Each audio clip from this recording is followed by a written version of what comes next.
back to the On the Burst podcast. I'm your coach, Brandon Savage, and I'm joined here by my assistant coach, Timmy Moody. How are you, Timmy? Good, brother. What's going on? Watching some footy on the weekend? Footy's back. Yeah, it's fun, isn't it? It's good. Pretty pumped for it to actually start to mean something, you know. Obviously, the World Cup challenge doesn't mean anything, so normal footy resumes this week. I mean, compared to the trial footy, the World Club Challenge was a step above that, and I actually really enjoyed it.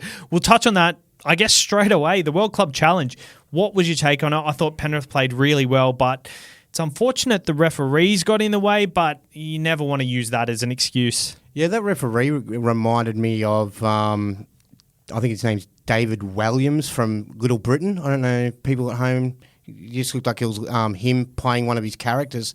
But anyways, play on. I wasn't a fan of the refereeing. I thought Penrith could have done a little bit more, taken their chances a little bit better. Obviously, there was a few poor decisions that allowed the Wigan side to get some points on the board. A few times weren't legit, but that's cool. It is what it is.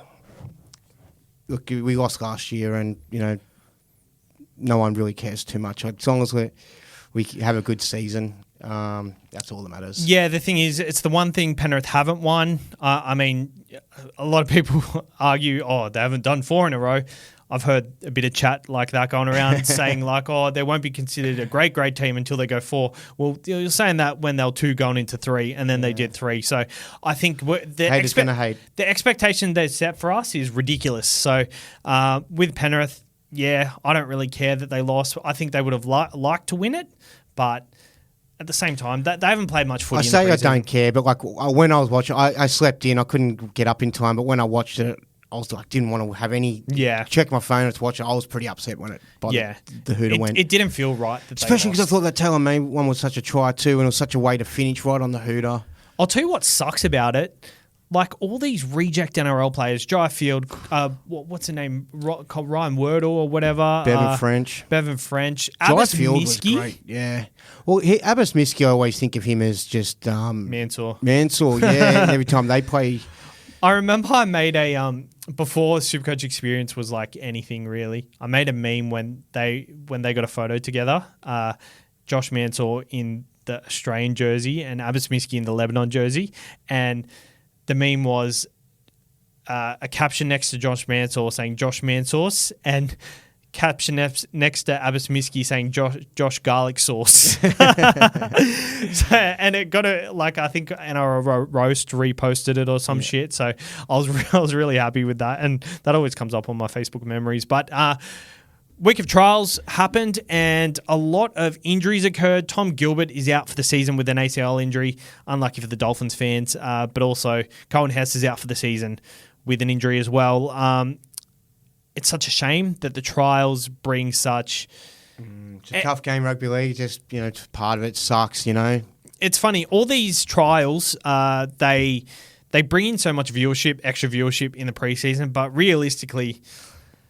Does the NRL really need to profit off it? Because the game is so profitable throughout the year that maybe there's too much pressure on these trials being... I think the clubs kind of want to have a run, though. They do, for sure. Do you think the TV deal, though, kind of pressures them... to go harder or whatever? I don't think they do, because a lot of them rest their team. A lot of them aren't trying to compete for that $100,000, you know what I mean? I think it's unlucky, but you can get injured at training, you know, just athletics. You know what I actually think? So... I know I'm saying like, should the NRL pull back on like trying to promote it? If they actually want to promote the preseason challenge and want teams to care about the result, maybe the winner of the preseason challenge, instead of paying them $100,000, which does nothing for no one, give them 1 competition point, which will come in handy. It doesn't give them a massive advantage, but it gives them that little leg up late on in the season. Yeah, I think then you'd need to do enough research into it to make sure that it ticked enough boxes to not screw anyone up. Yeah, and be weird. But I mean, the first idea raised my eyebrow. I know. Yeah. Well, when I thought of it, I was like, maybe this is an idea. Anyway, moving on to today's show. Today's show is our prediction show. So we're going to go through all our predictions through the year, our ladder, top try scorers, top point scorers, grand finalists, grand final winners. Dahlia medal, Clive Churchill medal, Origin bolters, and a few more things here and there that I haven't told Timmy about. But All in first, about 20 minutes, we've got to. yeah, I know we've got a lot. So with our ladder, I've put together our ladder, and my God, It was fucking hard work. it was so hard. Stressful, and I still don't think I've got anywhere. I just want a disclaimer. I do not expect this ladder to pan out the way it's panned out because teams always come out and surprise There's massively. always injuries. Is the biggest thing. Injuries, but if one yeah. club loses, like a Tommy Turbo, is out for half the season. If you think they're going to be up at, they usually drop down. You know, Yeah. There's a lot to factor in, but. So all our odds that I'm putting here for the markets are courtesy of Picklebet. Make sure to use the code TURBO when you're signing up. Know what you're really gambling with. For free and confidential support, call 1-800-858-858 or visit gamblinghelponline.org.au. How do you want to do this? Do you want to go up, bottom up? All right. Okay, so... Do you want to go one for all? Yeah, one for one. Okay, yeah. At 17, I've got the West Tigers, unfortunately. It's just more of a case that I can't put them above anyone else. They're at $1.02 to miss the 8 and $3.15 to get the spoon. Who have you got at 17? Yeah, I've got the West Tigers. I really wanted to find someone else there because I didn't feel like it was right for them to be down there again. They're trying to develop. They've got Benji Marshall there. There seems like there's enough things going on to change. I think it's still another development year for them. It's still definitely a rebuild, isn't it? Yeah. Bit of a trial run for Benji this year before he gets a couple extra stars over. I just think the halves can really concern me. Buller's, their attack weapon, and he's only, half a year into his career. So, unfortunately, the Tigers. 16th, I've got St. George at $1.02 to miss the 8. I've gone with the Raiders here, and I'm really uncomfortable with this one just because the Raiders made the 8 last year. I realise they've lost Whiten. I just feel concerned about the youth there. I feel like if this Strange guy can really come onto the scene, that might bump him up a bit. But yeah, I got a bit worried for him this year. Their forwards are okay, but that back line's a bit concerning. I'll talk about what I think of them when they come up. But 15th, I've got the Dogs, who are at $1.06 to miss the 8. So I've got the Dragons there, and I was impressed with their trial. I thought they looked a little bit rejuvenated there, but me putting the Dragons at 16th, I'm high on the Dragons this year, but I just couldn't put them above anyone else. I think this is a case of St. George are not going to finish 16th. There's going to be, just circumstantially, they're going to win more games than another team. So, I thought with new coach Flanos, maybe there might be a bit of. And the reason I put at the end of the day St. George above Canberra Raiders is just the Ben Hunt factor. Yep. I just thought, elite halfbacks are what win. Get them a bit more, couple of wins along the way, I think. So was that number your 15th? 14? Yeah. Number 14. I've got Canberra at $1.05, and I just think they're going to finish on the ladder above these other sides just because their forward pack is so elite. They've got so much depth. If they can get the best out of these outside backs, these youngsters, and just at least defend their dick off, they could shock people. I think clearly it's a rebuild year, but something tells me Ricky just doesn't want a bar of rebuild, especially with that forward pack. Like you would have thought, I don't know what they're going to do with that forward pack. The forward pack is so much older than their backs. It doesn't line up for them to be rebuilding with all these forwards. So I think they're going to win more games than we expect. But yeah, the inexperience is going to be their undoing. So we've got the same teams in the bottom four. We've just got them in different order. So I've got the Bulldogs at 14th. Yep. I think they've got enough good utility players that when things go wrong, they can just plug things around, and I think they could actually surprise and pick up a few more wins along the way and possibly do better than 14th. But yeah, just there's a couple other sides I'm a bit more fancy on. That's why I haven't been able to get them above 14. For sure. On to 13th, I've got the Dolphins, who are at $1.06 to miss the 8. once again, I actually thought that they were on a rise this year, but I think every team is due to have a better year this year, and you potentially they're not making the 8 because their spine. They've got Jeremy Marshall-King and the Hammer, who are great, but Hammer will be out for Origin, and their halves just don't cut it for me. Yeah, the half. I mean, Sean O'Sullivan is handy enough. Katoa, I haven't seen enough from him yet. There was big raps on him. I like him to have a good year and really step into himself because it sucks when you got big raps on you and it doesn't. He's only 1 year into his career, to be fair. Dolphins, for me, I was close to putting him at 13. I've gone with the Titans there. And the only reason I didn't go with the Titans at 13 was just the Wayne Bennett factor. I did think there was a little bit improvement from the Finns with obviously Herbie going there as well and Fuegler. But my 13th side is the Gold Coast Titans. It's a weird one. I thought they might have a better year, but then when I just go across it, the other teams all above just absolutely stand out for me. So it's just hard even though I think they're going to get better, they might find a few more wins on the way. But at 12th, I've got, very regretfully, I've got Manly. And I really think they can land top 4, but I also think their outside backs lack a little bit. Their forward pack isn't quite elite, so a couple of injuries could really rattle them. I'd love nothing more. I think Manly could, at their best, if they keep their roster, they're top 4. They're top 4 on their day. It's just a case of these other sides, they're hotter, if that makes sense. Yep, they're a fair bit up the list for me, but my 12th I've just gone on a fair bit about was the Finns. So, Wayne Bennett factor. I think they've got a good enough defence and good enough structure to not be wiped down the bottom. Yep. But maybe not enough pizzazz to pump them up against some of these good sides. At 11th, I've got the Knights at $1.15 to miss the 8. Obviously, missing the 8, you get very bad odds for. But I just think with Kalen Ponga playing Origin potentially this year, one head knock and he's gone for a couple of weeks, that just puts a line through them straight away. I think they're really relying on Kalen Ponga to have a big year, and they could land top 4 if he does it. But they're just 11th for me because I feel like they can still lose games when Ponga doesn't quite have his best one. Although I think his mind has shifted and he looks like he's just going to try his heart out every week. I just don't know if it's going to be enough for a 27-round season. My 11th is the Parramatta Eels. Weird one. I sort of feel like they were out of the 8 last year, which surprised me. But then when I look at the sides above them this year, I still think it's probably going to be hard for them to make the 8.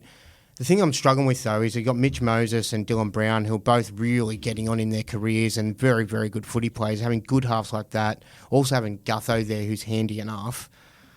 They've got a pretty good spine there in those players, so I think they could do better than 11th, but I just feel like they lack, I don't know what it is, like the vibe. I don't know, there's just not enough vibe at the club, and I think, I don't know. I don't know if they just don't seem to be a team that's happy, if you get where I'm feeling. No, they're happy, and I completely disagree that I think they're going to be 11th. At 10th, I've got Cowboys. They're another one who, like these 3 teams that I've just put in these positions, they're hard to leave out the 8. They're so hard to leave out the 8, and I've said all the time I think they're going to make the 8. Actually, I'm going to swap the Cowboys. No, I'm going to leave the Cowboys. Cowboys at 10th at $1.28. So my 10th is Newcastle Knights. Also have them missing. Yep. So I just think that with Kalen Ponga, like the fact that they don't have, like last year they had the fact of bringing him on and wowing it. Then with not having like that Miller there, I just think he's gone. They're very plain footy side. You looked a lot into injuries and backup, didn't you? And took that into factor. So I think that's why I've got the Knights as well. Although with Ponga, I'm not as skeptical on injuries as I was last year. with him because I think he's fit as fuck. Ninth, I've got the Broncos at $2 I just think with Capewell gone, with Flegler gone, Broncos at ninth. He's in the 8. Fuck, Herbie gone. I just think these other teams they're going to make the 8. I wouldn't mind that, like just as a Panther supporter, because like I'm threatened by them. To be fair, I've got Broncos at 2, which we'll get to. But also, I just think that if the Broncos miss, it'd be fun just for Penrith to have done that to like the Bunnies, made them miss the 8, and then the you know like all these clubs that made the finals then struggle to make the 8. It's like we ruin them. Yep. But yeah, I think they'll do better than that. But I don't mind. Who have you got at 9th? North Queensland Cowboys. Yep. Yeah, I just think they're exciting, but I think they've got enough losses in them as well, and they are very Origin. They're a very Origin dominant side. They'll miss a few players at that period as well. Next at 8th at $1.56 to make the 8. I've got the Titans. I think they're going to be every year. A side comes in and a side goes out. Many sides go in, many sides come out. And the Titans are one who their backline is elite. They've got Jaden Campbell. They've got Brimson there. They've got the Desi factor is the only thing that the Desi factor. You look at their side from 1 to 17. It's better than most sides. Like they've got an elite forward pack of Fafita. Fermor is back this year. Suamalawi. They've got Fodawaker, Palisea. They've also got Joloff hanging around and all these other players. I think they're in for a massive year. For me, it's I love Foran, but if he can't play a full season, I don't have enough.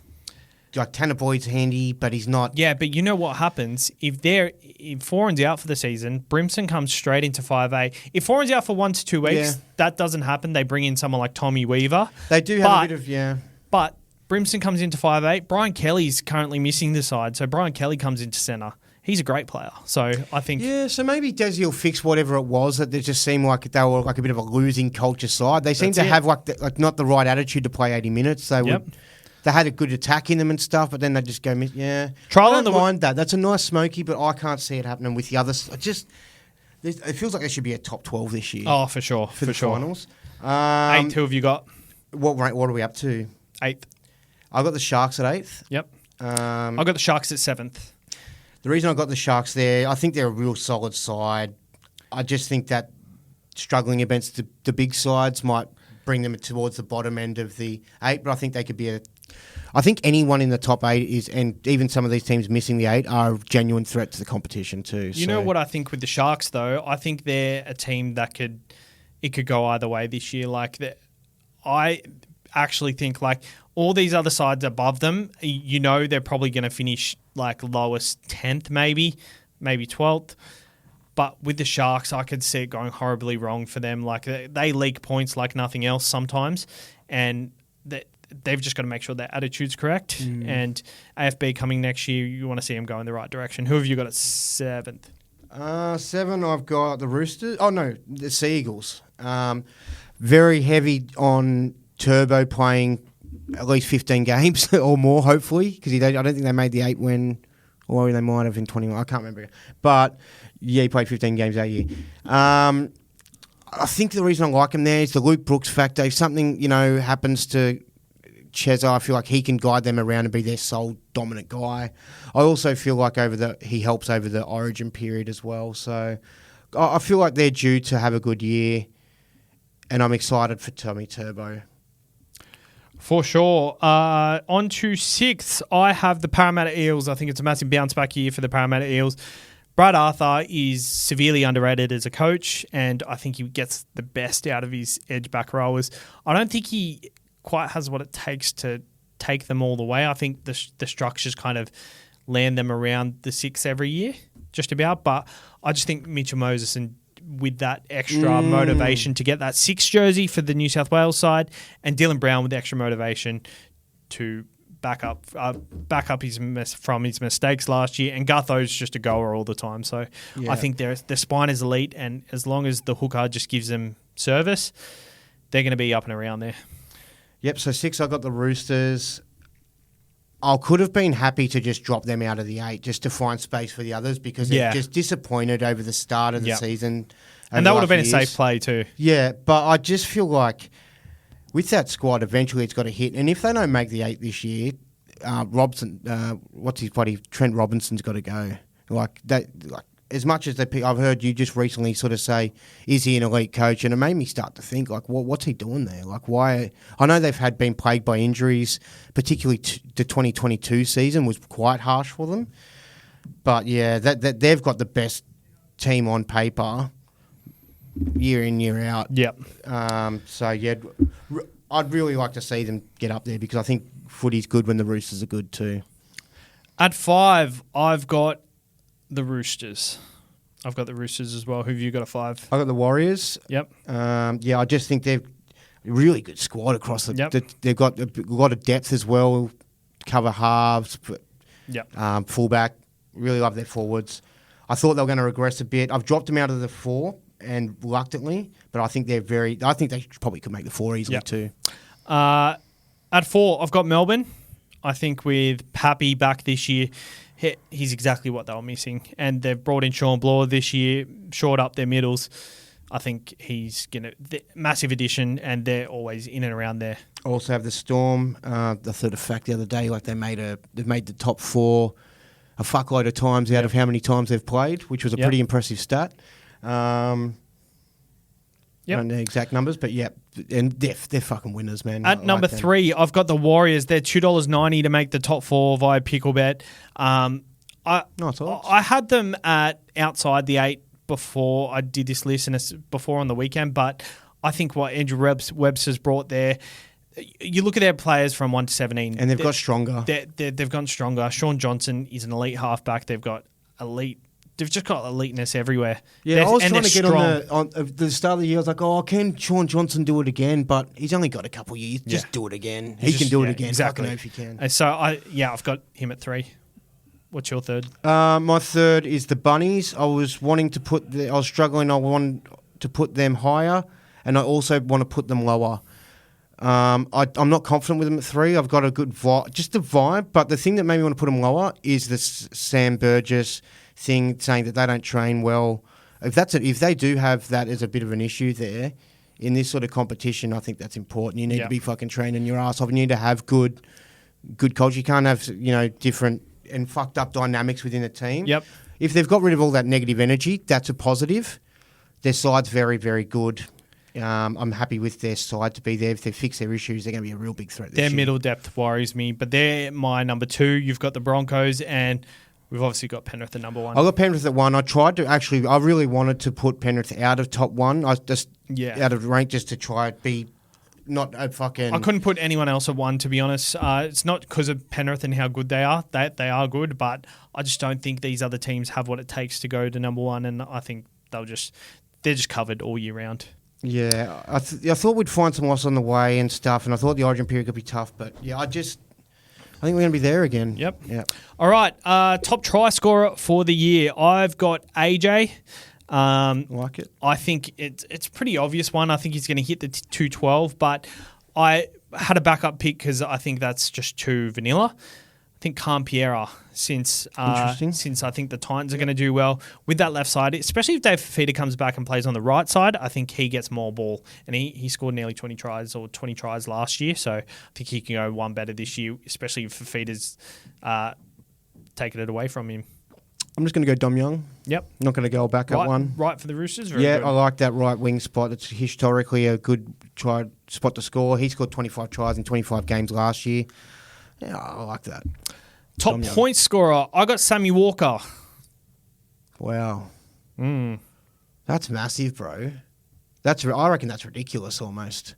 Well, you putting him in for some like a lot of tries there. Maybe like 10 or 11 tries. Nah, Jermaine Osako is a winger. Is that who you're going to choose? Yeah, fuck oath. Yeah. I think Nick Meaney is also smoky as well. To make the grand final, I've got Penrith at $1.76 versus the Rabbitohs at $3.75 and the Rabbitohs at $7.40 to win the comp. I've got Penrith versus my top 4, but if I had to pick one of the top 4, it's definitely Brisbane. Yep. Yeah. I think they're got that factor of losing, like how Penrith lost one to the Storm in 2020. Yep. I think they'll want it bad. I just hope that we don't let them bloody have it. Daily M medal. So I've got them missing the top. No, I did have them missing the top top 4 eventually, but I've put them back up. Yeah, okay, sorry, my bad. Yep, Daly M medal. Yep. I've gone Cleary.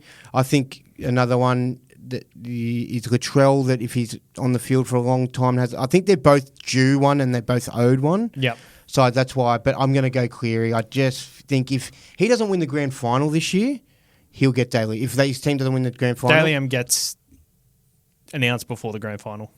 Yeah, I know, but I'm saying, do you know what I mean? Well, I'm not saying because yeah. he's going to get it because of, Yep. I'm just saying I can imagine a world where he's in the second best side, they don't win the grand final, but he's the best player across So it's a Nathan Cleary year. I actually think it's probably a Nathan Cleary year, especially with all the cattle that have left.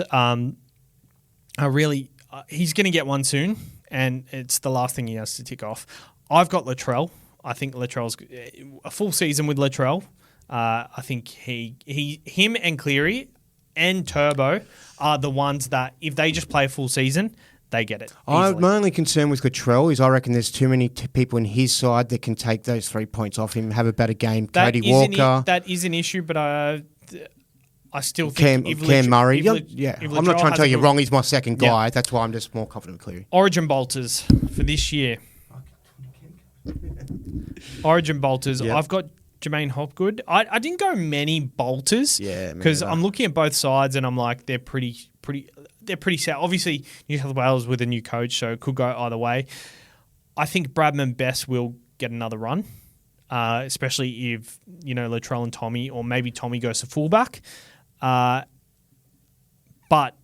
if that's not the case, I think Drinkwater. I think he is a massive shout. Queensland, Reece Walsh and Kalen Ponga have terrorised New South Wales for a long time, and Drinkwater is the closest thing we have to either of them. Yeah, my first one was Drinkwater too. I said if he's lethal and Teddy's not at his best, I think Madge might make that call. But I think he'll give it to Teddy as long as Teddy's not terrible. My next one was Hopgood. I think he was around the routes. Yeah. I think that there might just probably be an injury or something that'll just allow him to come through. I don't think he's going to take anyone's role, but I've just got a feeling that something that'll present. And I've got Hines for 5'8". But then again, I also could see Mitchell Moses. But I think it'll be one of those two boys. I've also got Helam Lukey for the Queensland side. Don't mind that at all. Anyway, footy is in Vegas this weekend, and the Manly Sea Eagles at $2.09 via Picklebet, and South Sydney Rabbitohs at $1.72. I'm tipping the Manly Sea Eagles. Which way are you going? Yeah, I'm just going to stick with my original bet. I do think the Bunnies look a little bit thin in the back line, but I've got Bunnies by 1. Sydney Roosters are at $2.35, and the Brisbane Broncos are $1.57. I'm going the Roosters. I think it's the weekend of the upsets. Very early on in the season, these odds are skewed because we don't have a form guide. I think the Roosters side from 1 to 17 is just a lot better than the Brisbane Broncos, but the Brisbane Broncos in their key positions, like the front row, Payne Haas, lock, Pat Carrigan, fullback, Reece Walsh. I mean, Reece Walsh and Teddy can match it, but then there's, Ezra Mam and Adam Reynolds versus Sam Walker and Luke Keary. I think Brisbane win there, but the outside backs for the Roosters, if they can put it all together, the Roosters win. I got Broncos by 8. Yep. Cool. All right. That's kind of it for the show. I've got one more thing. So I've put together... We're going to do our tips this year on this show as well, too. So we'll keep with 2 different ones to start off, so that's fun. Well, the difference is with this episode, we've pretty much done all our predictions, so it's taken up the whole episode. What we're going to do is pretty much do our top plays of the week, and then we're going to do tips and all that sort of stuff. It'll be more clear once the season starts, but I've got a predicted team of the year right here, and just tell me... Like it or don't like it? You can tell me after what you think. But after the podcast on the way home? No, after I say what you think. So my predicted team of the year is Latrell at fullback, Khan Piera and Brian To'o on the wings, Valentine Holmes, and I think Talakai is in for a big year at the centre. Dylan Brown is my 5'8", Nathan Cleary is my halfback. I've got Payne Haas and Jason Taumalolo in my front row for a bounce-back year. Harry Grant at number 9. Helam Lukey and David Fafita in the back row. And I think Cameron Murray is going to get that Lock of the Year award this year. I don't know if you're looking for clickbait or anything like that. There's a few of them in there. So, like, I was kind of big on Lolo pre-season, and you were like, no, fuck Lolo. And now he's the prop of the year? Yeah. Okay, cool. And Talakai? Yeah. Okay, so I reckon the centre of the year is going to be like Roger Tuivasa. Like, be one of the guys we're tossing up for Super Coach. It'll be Herbie. It'll be like one of these new, like Herbie, RTS. It could be Hammer. It could. Oh, there's so many. It could be like. No, I don't reckon it'll be Jack Whiten. He's a good shout. Yeah, I don't know. It could be him. There's a lot of mad centres going around at the moment. It's ridiculous. Like, you've got Brimson there. You've got, like, Tago and May, who could still have massive years. Timoko's a bit of a smoky. He's just a gun. I love him. There's so many good centres at the moment. And then there's a lot of, like, guys that are sort of older blokes that are still mad guns, like Gay Guy and stuff like that. Well, and Val Holmes. I just have a feeling about Talakai. I don't like Campierre either for that one. Well, we'll see. We'll come have a look back at this later on in the year. I'll clip this up and see how we go. Anyway, cheers for tuning in this week. Good luck with your footy this week. I'm very excited. And good luck with your punting.